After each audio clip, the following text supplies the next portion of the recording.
శ్రీమాత్రే నమః. అందరికీ నమస్కారం. పారోయ జర్నీ ఛానల్‌కి స్వాగతం అండి. ఈ 41 రోజుల పారాయణంలో మీ అందరూ కూడా నాతో పాటు పాల్గొంటున్నందుకు ఎంతో సంతోషం అండి. 41 రోజుల పారాయణ అమ్మ కృపతో ఈరోజు 12వ రోజుకొచ్చింది. చక్కగా అమ్మ కృపతో ఎంతో చక్కగా పారాయణం చేసుకుంటున్నానండి. ఎంతో మనసుకి ప్రశాంతత, ఎంతో ఆనందంగా ఉంది ఈ పారాయణం చేసుకోవడం వల్ల. అమ్మ నాకు ఈ అదృష్టాన్ని కల్పించినందుకు జన్మ జన్మలకి రుణపడి ఉంటాను. అమ్మ శ్రీమాత్రే నమః. నైట్ పూజ అయింది కదండి. మార్నింగ్ లెగిసి అన్నీ మొత్తం పువ్వులు అన్నీ చక్కగా తీసేసి మళ్ళీ పూజా సామాన్లు అవన్నీ శుభ్రం చేసుకొని మళ్ళీ అమ్మ దగ్గర దీపం పెట్టుకొని యథావిధిగా ప్రతిరోజు ఎలా అయితే మార్నింగ్ ఈవినింగ్ అభిషేకం చేస్తామో శివాభిషేకం చేసుకొని చక్కగా పూజ చేసుకున్నానండి. మళ్ళీ ఈవినింగ్ అవన్నీ ఇంకా పూజా సామాన్లు అన్నీ క్లీన్ చేసుకొని చక్కగా మళ్ళీ అమ్మ దగ్గర దీపాలన్నీ పెట్టుకొని పువ్వులతో మళ్ళీ కుంకుమతో అభిషేకం చేసుకొని అమ్మకి పానకము వడపప్పు చక్కగా నివేదించుకొని అమ్మ పారాయణ ఈరోజు కూడా చక్కగా చేసుకున్నానండి. అయితే ఈరోజు 12వ రోజులో మనం 6వ శ్లోకం నేర్చుకుంటున్నాం కదండి. 6వ శ్లోకం స్టార్ట్ చేస్తానండి. వదన స్మర మాంగళ్య గృహతోరణ చిల్లిక వక్రలక్ష్మీ పరీవాహ చలన్మీనాభలోచన. వదన స్మర మాంగళ్య గృహతోరణ చిల్లిక వక్రలక్ష్మీ పరీవాహ చలన్మీనాభలోచన. ఇది అమ్మవారి ముఖ సౌందర్యాన్ని కరుణామయమైన చూపును అద్భుతంగా వర్ణించే శ్లోకం అండి. వదనం అంటే ముఖం, స్మర అంటే మన్మధుడు, మాంగళ్య గృహం అంటే శుభమైన ఇల్లు, తోరణ చిల్లిక ఇంటి ప్రవేశ ద్వారం వద్ద ఉండే అందమైన తోరణం. అమ్మవారి కనుబొమ్మలు మన్మధుడిని శుభమైన గృహానికి తోరణంలా అందంగా ఉన్నాయంట. అంటే ఈ శ్లోకంలో అమ్మవారి కనుబొమ్మల గురించి ఎంత అందంగా వర్ణిస్తున్నారు చూసారండి. అమ్మవారి కనుబొమ్మలు ఎంత అందంగా ఉన్నాయంట. మన్మధుడిని యొక్క శుభమైన గృహానికి, అతని గృహానికి తోరణం కడితే ఎంత అందంగా ఉంటుందో అమ్మవారి కనుబొమ్మలు అంత అందంగా ఉన్నాయంట. ఆమె ముఖం అంతటి మంగళకరమైంది. మనం అమ్మవారి ముఖారవిందం చూసినంతనే ఎంతో సంతోషం, ఎంతో మానసిక ప్రశాంతత కలుగుతుంది. దాన్ని చూస్తేనే మనసుకు ఆనందం, సంతోషం, ప్రశాంతత అన్నీ కలుగుతాయి. వక్రలక్ష్మీ పరీవాహ చలన్మీనాభలోచన.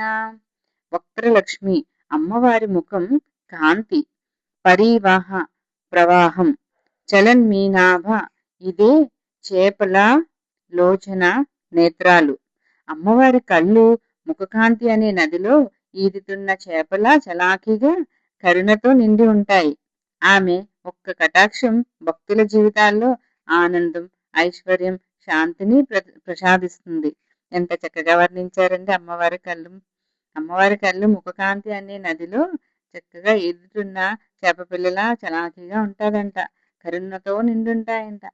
అలాంటి అమ్మ యొక్క చూపు మన భక్తుల జీవితాల్లో ప్రసరిస్తే మనకి ఐశ్వర్యం, శాంతి, ఆనందము అన్నీ మన జీవితాల్లో లభిస్తాయండి. అమ్మవారి ముఖం మంగళానికే ప్రతీక. ఆమె కరుణామైన చూపు భక్తుల బాధలను తొలగిస్తుంది. అమ్మను భక్తితో ధ్యానించే వారి జీవితంలో సానుకూల మార్పులు వస్తాయి. ఆమె దృష్టి ఉన్న చోట భయం, నిరాశ, అశాంతి అనే వాటికి స్థానం ఉండదు. ఎక్కడైతే భయం ఉండదో, నిరాశ ఉండదో, అశాంతి అనేది ఉండదో ఆ గృహంలో అన్ని శుభాలే జరుగుతాయండి.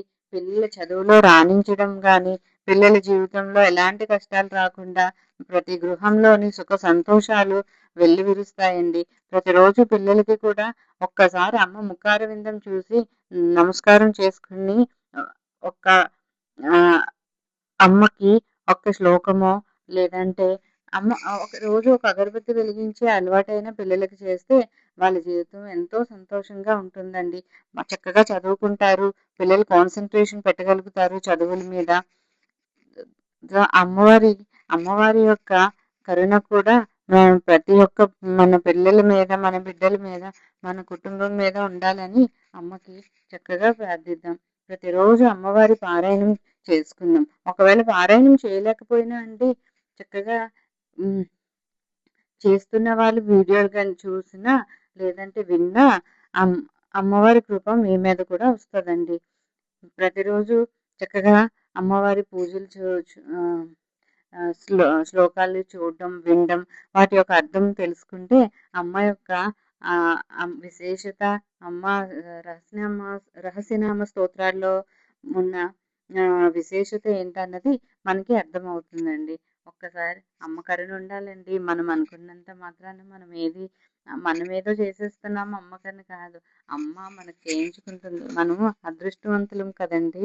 అందుకని అమ్మ మన చేత చేయించుకుంటుంది. ఏ జన్మలో చేసిన పుణ్యమో అమ్మకి ఇంత చక్కగా అలంకరించుకొని అమ్మ పూజ చేసుకుంటే అదృష్టం నాకు కలిగింది. అమ్మ పారాయణం చేసుకుంటున్నాం. మీరు కూడా అందరూ చక్కగా పారాయణం చేసుకోవాలని కోరుకుంటున్నానండి.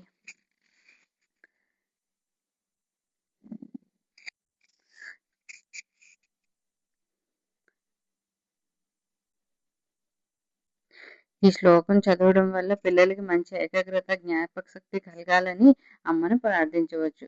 అమ్మవారు ఒక్క కటాక్షం చాలు కదండి, మన జీవితంలో ఎన్నో అద్భుతాలు జరుగుతాయి. అందుకే ప్రతిరోజు భక్తి శ్రద్ధలతో శ్రీ లలితా సహస్రనామాన్ని పారాయణం చేద్దాం. శ్రీమాత అనుగ్రహం అందరికీ కలగాలని మనస్ఫూర్తిగా కోరుకుంటున్నాను. శ్రీమాత్రే నమః. ఈ వీడియో నచ్చితే